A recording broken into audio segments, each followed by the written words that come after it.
Kabar baik yang akan kita bahas pada kesempatan ini adalah tentang ateis. Halo sahabat-sahabat, salam sejahtera semuanya.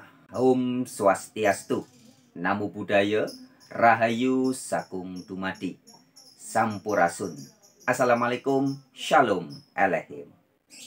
Teman-teman, video ini adalah sebuah bentuk apresiasi dan juga reaksi tentang fenomena ateis yang makin meningkat, baik di Indonesia maupun di negara-negara beragama Islam.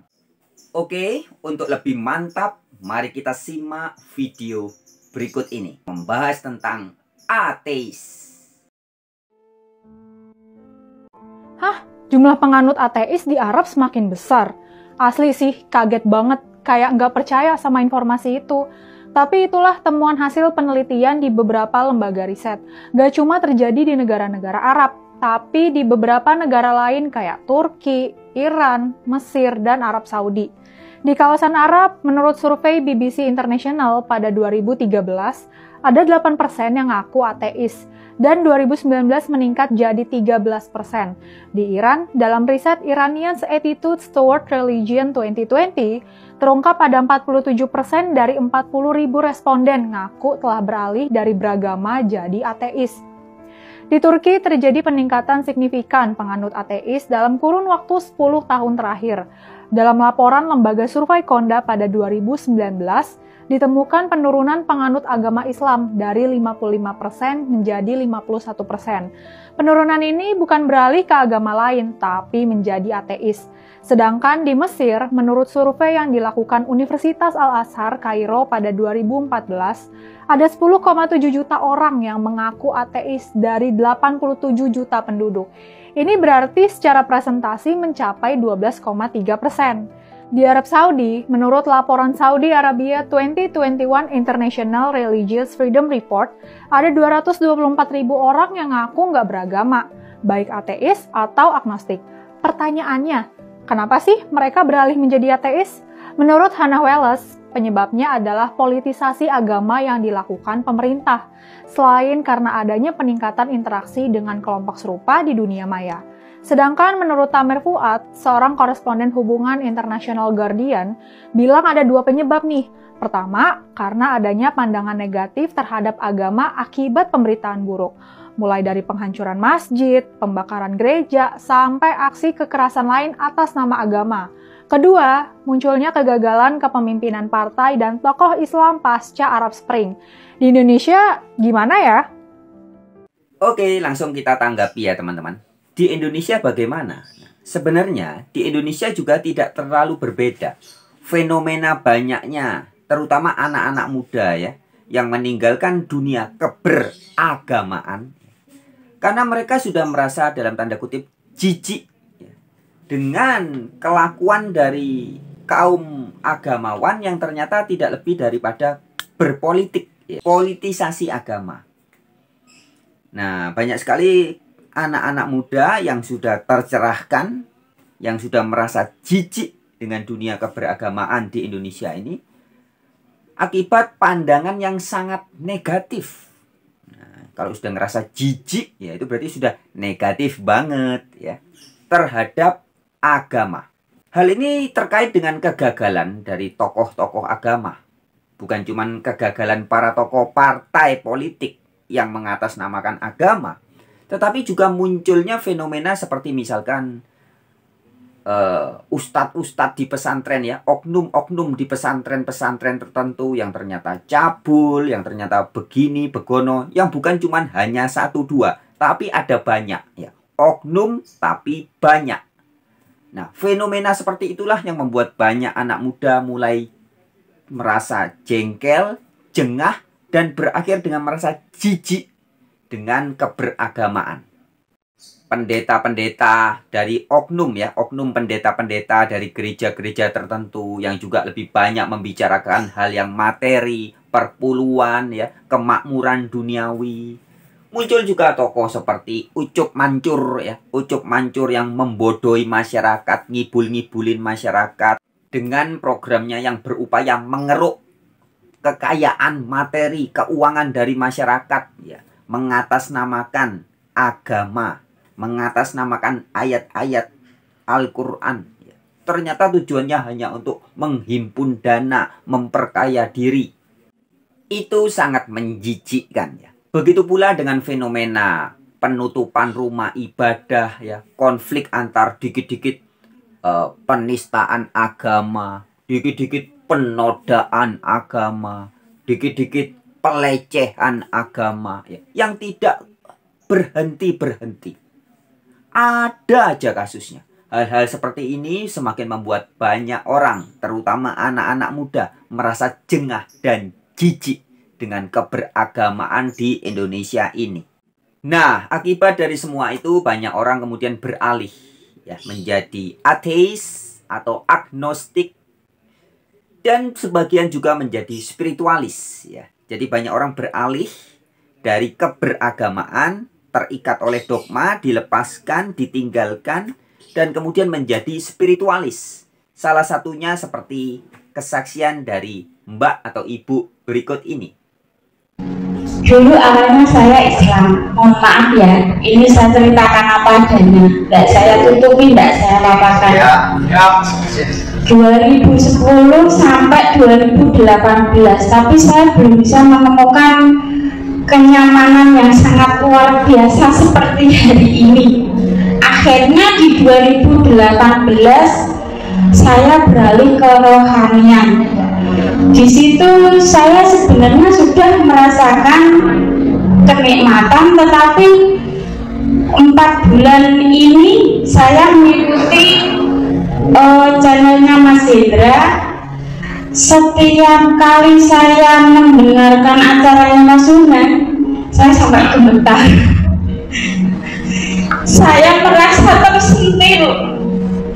Saya merasa bahwa dulu pemikiran saya itu Tuhan itu berada di dalam agama, tapi pada hari ini Tuhan itu tidak berada di dalam agama, tetapi di dalam dirinya masing-masing. Nah, sahabat-sahabat pemerhati channel Warta Kabar Baik, bagaimana dengan teman-teman, sobat-sobat di antara Anda?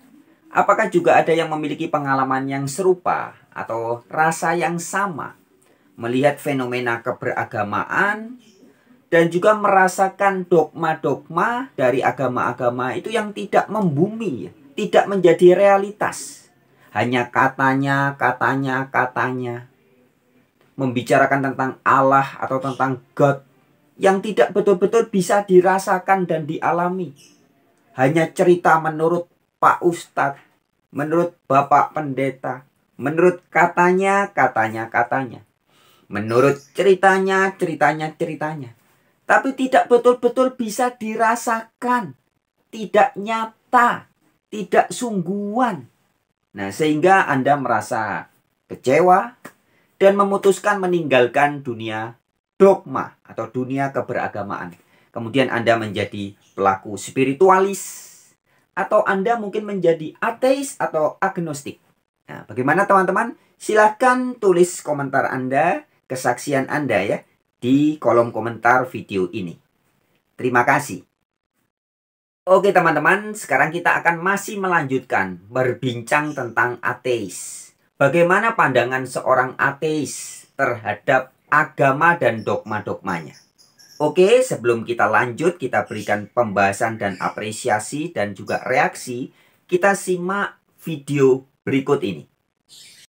Ateisme ilmiah atau scientific atheism adalah pandangan yang dikemukakan oleh Richard Dawkins dalam bukunya yang terkenal The God Delusion. Pandangan ini menolak keberadaan Tuhan dan mengandalkan sains dan logika untuk menjelaskan fenomena alam semesta. Menurut Dawkins, pandangan ateisme ilmiah didasarkan pada keyakinan bahwa alam semesta dapat dijelaskan melalui sains dan tidak memerlukan keberadaan Tuhan sebagai penjelas. Dawkins berpendapat bahwa klaim tentang keberadaan Tuhan tidak dapat dibuktikan secara ilmiah dan bahwa argumen pro Tuhan seringkali didasarkan pada keyakinan yang tidak rasional. Dawkins juga berpendapat bahwa sains memberi memberikan cara yang lebih akurat dan dapat diandalkan untuk memahami alam semesta daripada agama. Dia mengkritik agama karena seringkali menentang sains dan mengatakan bahwa sains dan agama tidak dapat digabungkan dalam satu pandangan dunia yang konsisten. Dawkins memandang ateisme ilmiah sebagai sebuah konsep positif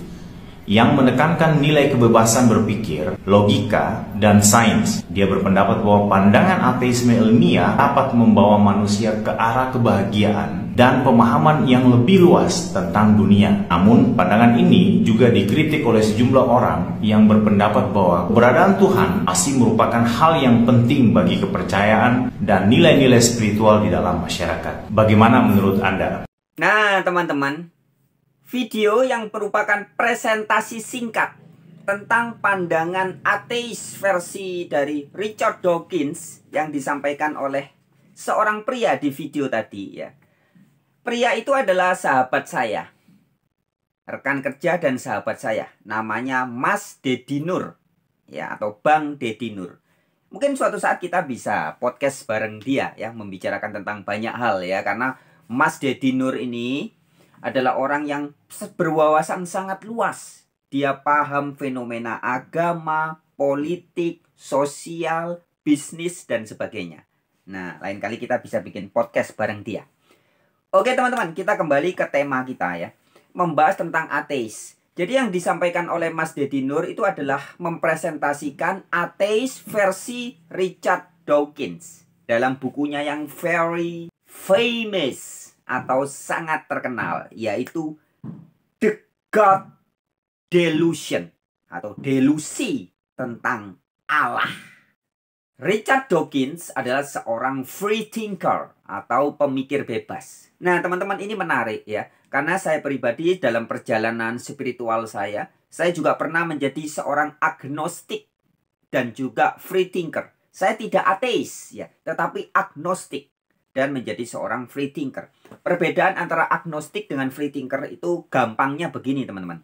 Khusus buat yang belum paham ya. Jadi agnostik adalah orang yang tidak mau mengkonsep tentang Allah. Ketika ditanya, apakah Anda percaya Allah? Dia bilang, tidak. Apakah Anda berpikir Allah atau Tuhan itu tidak ada? Tidak. Karena saya tidak tahu, maka saya tidak akan mengkonsep tentang apakah God atau Allah itu ada atau tidak. Itu sikap seorang agnostik, umumnya begitu. Beda dengan ateis ya. Ateis adalah orang-orang yang betul-betul menolak keberadaan theos atau menolak keberadaan teis. Anti ya, teis ya, menolak keberadaan Allah atau God. Itulah ateis. Nah, teman-teman, dulu saya pernah menjadi seorang agnostik ya.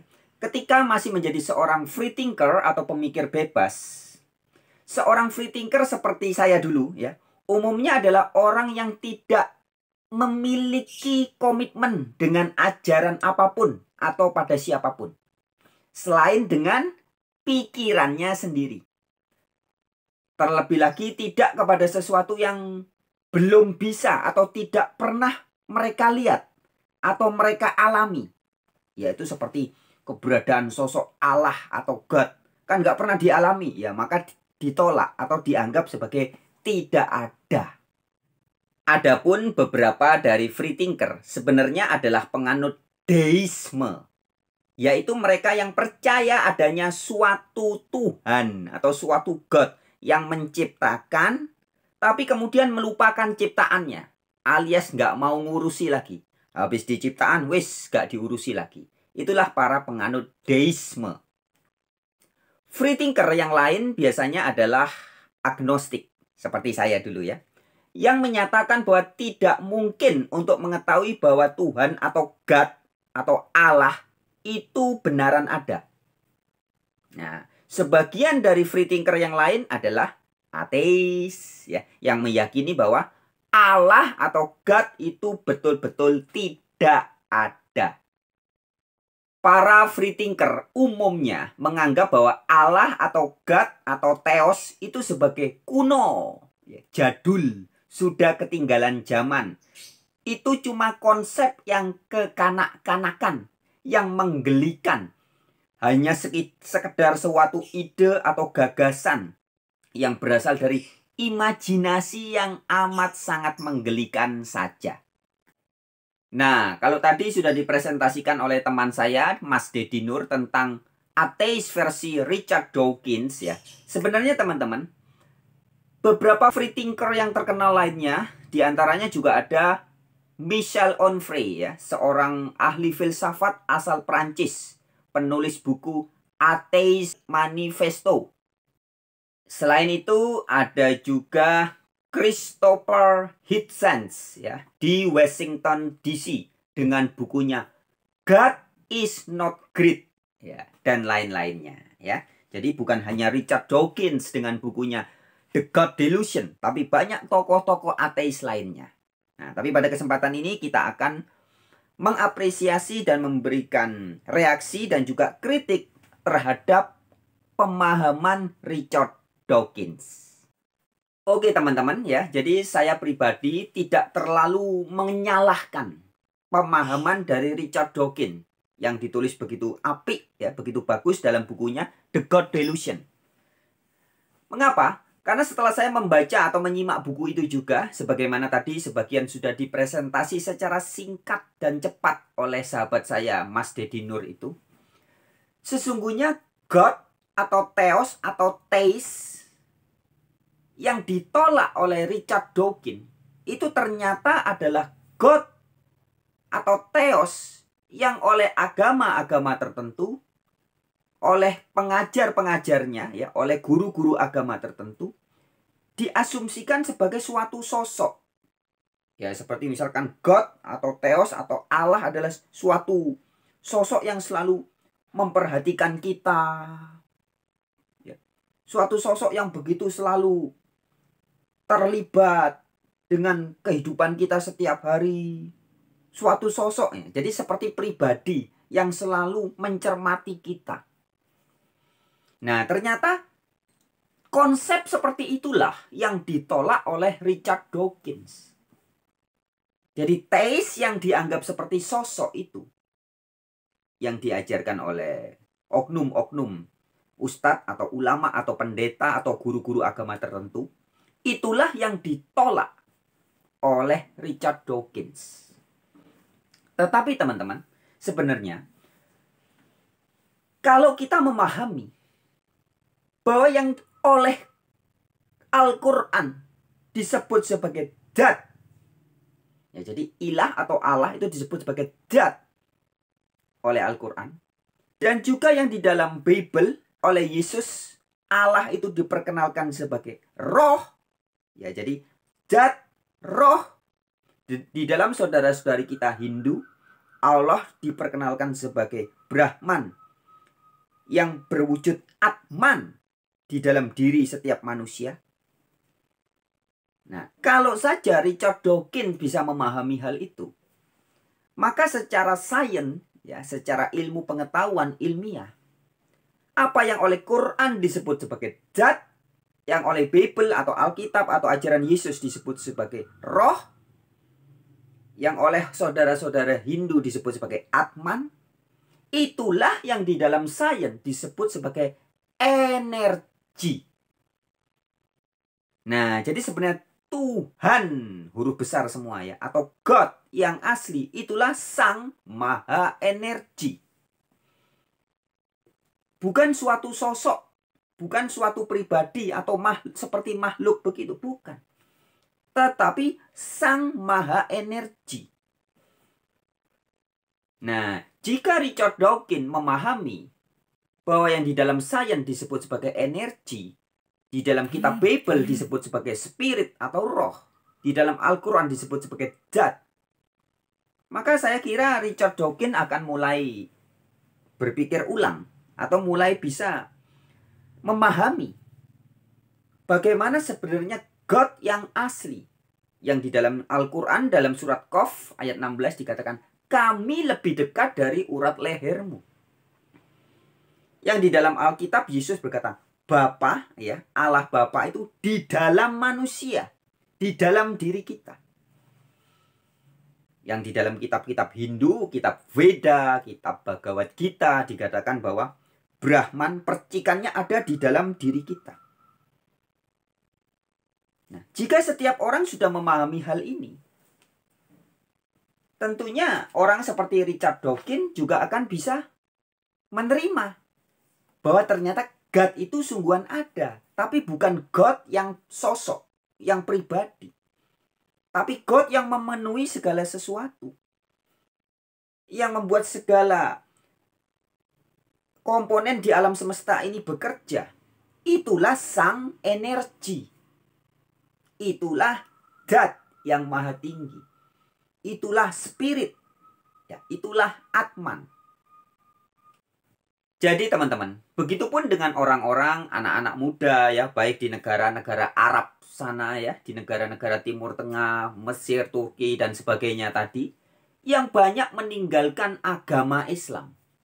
Sebenarnya mereka adalah orang-orang yang sudah gagal dalam beragama. Mereka gagal karena guru-guru agamanya juga ternyata banyak yang gagal paham. Satu contoh misalkan, ketika Al-Quran berkata, kami lebih dekat dari urat lehermu. Banyak ustadz, oknum ya, saya katakan oknum ustadz dan ulama yang tidak bisa menjelaskan ini. Mereka malah justru mengajarkan bahwa Allah rumahnya ada di Mekah. Maka pergi haji, pergi ke rumahnya Allah di Mekah. Nah, hal-hal seperti ini di zaman sekarang sudah tidak masuk akal bagi para pemikir-pemikir bebas. Bagaimana Allah yang dianggap sebagai suatu sosok yang nggak jelas begitu, berada rumahnya di Mekah dalam sebuah Ka'bah. Nah, padahal sebenarnya yang dimaksud di dalam Al-Quran, sebagaimana teman-teman bisa juga simak dalam kajian-kajian ceramahnya Kiai Saiful Karim ya. Bisa dicari channel di YouTube Saiful Karim. Juga ceramahnya Buya Syakur Yasin. Kemudian ceramah beberapa ustadz dan ulama-ulama yang lain. Yang sama persis dengan pemahaman saya juga. Bahwa sebenarnya yang disebut sebagai rumah Allah atau masjid, kalau bahasa Alkitabnya adalah gereja, bait Allah, itu jiwa raga kita ini. Bukan bangunan-bangunan bikinan manusia. Nah, sehingga ketika dikatakan Allah lebih dekat dari urat leher, ya di dalam atau bersama-sama diri kita ini. Masjid yang sejati adalah tubuh kita. Ada dikisahkan Masjidil Haram. Ya, coba Anda simak kajian yang disampaikan Kiai Saiful Karim yang disebut sebagai Masjidil Aqsa, Masjidil Haram. Masjidil Haram itu artinya masjid yang suci. Masjid itu tubuh manusia. Haram suci, tubuh manusia yang suci. Bagaimana seorang bayi ditempatkan di Masjidil Haram. Itu maksudnya bayi berada di rahim seorang ibu. Jadi bukan masjid yang bikinan-bikinan manusia itu. Nah, pemahaman-pemahaman seperti ini yang tidak dipahami. Sehingga masjidnya menjadi bentuk fisik bangunan. Allahnya pun dipikir sebagai suatu sosok pribadi. Jadi salah kaprah nggak karu-karuan. Nah, tetapi jika orang memahami teks-teks kitab suci, baik Al-Quran, Bible, Bhagavad Gita, dan lain-lainnya, memahami dengan benar, menangkap pesan-pesan yang benar, maka tidak akan lagi menjadi ateis. Justru sangat percaya kepada teis. Tapi teisnya bukan teis dalam konsep yang ditolak oleh Richard Dawkins. Ya, jadi dalam hal ini, maka tadi saya katakan, Richard Dawkins tidak sepenuhnya salah. Sebab teis atau theos atau Allah yang ditolak oleh Richard Dawkins adalah Allah yang hasil imajinasi, hasil pengajaran dari oknum-oknum ulama ataupun pendeta-pendeta atau guru-guru agama tertentu itu. Tapi seandainya Richard Dawkins paham bahwa sesungguhnya God atau theos yang diberitakan di dalam Bible ataupun di dalam Al-Quran adalah hal entitas yang sama yang di dalam dunia sains disebut sebagai energi. Nah, coba kita bedah ya. Saya cerita dikit teman-teman. 2 hari yang lalu saya ada teman sahabat karib saya ya, Mas Moko namanya, datang dari Jepara. Kita ngobrol-ngobrol, ketemu banyak orang ya di Semboro dan sebagainya. Sampai satu hari saya berdua dengan Mas Moko dan kemudian saya tanya kepada Mas Moko. Mas Moko, kita bicara tentang Tuhan lah, tentang God, tentang Allah. Itu kan teori semua. Yang tertulis di Alkitab ya menjadi cerita tentang Allah. Yang tertulis di Al-Quran cerita tentang Allah. Nah, Allah atau God yang asli itu sebenarnya di mana tuh? Yang mana? Mas Moko jawab, ya yang berada dalam diri kita. Nah, itu betul teman-teman. Sebagaimana tertulis dalam Al-Quran, kami lebih dekat dari urat lehermu. Tertulis dalam Alkitab, Yesus berkata, Bapa di dalam aku. Selanjutnya saya tanya kepada Mas Moko. Nah, sudah jelas kan? Tuhan atau God atau Theos yang asli itu berada dalam diri kita. Terus yang mana, Mas? Apakah darah ini adalah Tuhan atau God? Tuhan dalam arti God ya. Apakah otot kita ini? Ataukah jantung kita ini? Kan katanya berada lebih dekat dari urat leher. Yang mana dia? Harus nyata. Ya, wujudnya itu harus jelas. Kalau tidak orang akan terus menghayal. Nggak bisa merasakan karena nggak ngerti. Ketika Yesus berkata, Bapa di dalam aku. Loh itu yang mana? Apakah paru-paru saya itulah Bapa? Ataukah tulang, sumsum, otot? Atau yang mana? Nah kemudian saya katakan. Sebenarnya gampang banget Mas. Coba dirasakan. Nah itu Tuhan itu tidak untuk dicari atau ditemukan, tapi dirasakan. Dirasakan, iya. Dalam diri Mas Moko, yang setiap saat selalu eksis. Ketika Mas Moko makan, dia tidak berhenti. Dia selalu eksis menyapa kita. Ketika kita minum, tidur, melakukan apa saja, dia selalu eksis. Kemudian Mas Moko menjawab, ketika kita tidur, apa yang selalu eksis? Dia menjawab, nafas. Nah, saya bilang, itulah wujud Allah yang sangat nyata. Jadi yang dimaksud oleh Al-Quran bahwa kami lebih dekat dari urat leher, itulah nafas kita. Yang di dalam ayat kursi dikatakan, dia tidak pernah tidur, itulah nafas kita. Kita tidur nyenyak, ngorok atau enggak ngorok ya. Dia tetap bernafas. Nah, kemudian orang-orang lain mulai bertanya, loh, mosok Allah hanya sebatas nafas? Saya bilang, jangan dikatakan hanya sebatas nafas.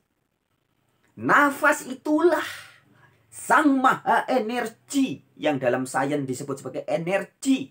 Yang di dalam Alkitab disebut sebagai God is Spirit. Allah itu roh. Yang di dalam Al-Quran dan tradisi Islam disebut Allah itu zat. Nah, wujud nyatanya zat itu ya nafas itu. Karena nafas itulah yang membuat jantung bisa berdetak, berdenyut, memompah darah, mengirim energi. Yang membuat mata Anda bisa melihat. Itu karena ada nafas. Telinga bisa diberi energi dari jantung sebelumnya karena apa? Karena ada nafas. Telinga mendengar, mata melihat, mulut berbicara, otak berpikir. Sel-sel dalam tubuh semua bisa hidup. Itu semua karena nafas. Inilah yang disebut sebagai Maha Kuasa. Nafas itu ada di dalam diri Anda, ada dalam diri saya. Ada di dalam burung-burung di udara, ikan-ikan di laut, ada di dalam tumbuhan, di alam semesta. Semua dia ada. Maka dikatakan dia ngebei jagat raya, memenuhi jagat raya. Inilah yang di dalam 1 Korintus 15 ayat 28 dikatakan. Allah menjadi semua di dalam semua. Nyata. Itulah nafas. Loh, jadi Allah itu nafas? Iya, saya katakan. Nafas kita itulah hakikat Allah yang bisa kita rasakan begitu nyata, nyata. Bukan cuman katanya, bukan ceritanya. Nah, kemudian Mas Moko sepakat, iya betul Mas Frans, betul sekali. Jadi yang selama ini ditulis oleh kitab-kitab suci, diberitakan oleh para nabi tentang God, tentang Theos, yang juga ditolak oleh sebagian ateis, ternyata adalah Sang Maha Energi. Adalah Bapa. Adalah Allah yang lebih dekat dari urat leher. Yaitu nafas. Oke sahabat-sahabat, sekian dulu pada video kali ini. Kita lanjutkan di video-video yang lain. Wabillahi taufik wal hidayah. Wassalamualaikum warahmatullahi wabarakatuh. Alehim shalom. Om Santi Santi Santi. Rahayu Sagung Dumadi. Semoga semua makhluk berbahagia, berkesadaran dan berbahagia. Namo Buddhaya. Semangat.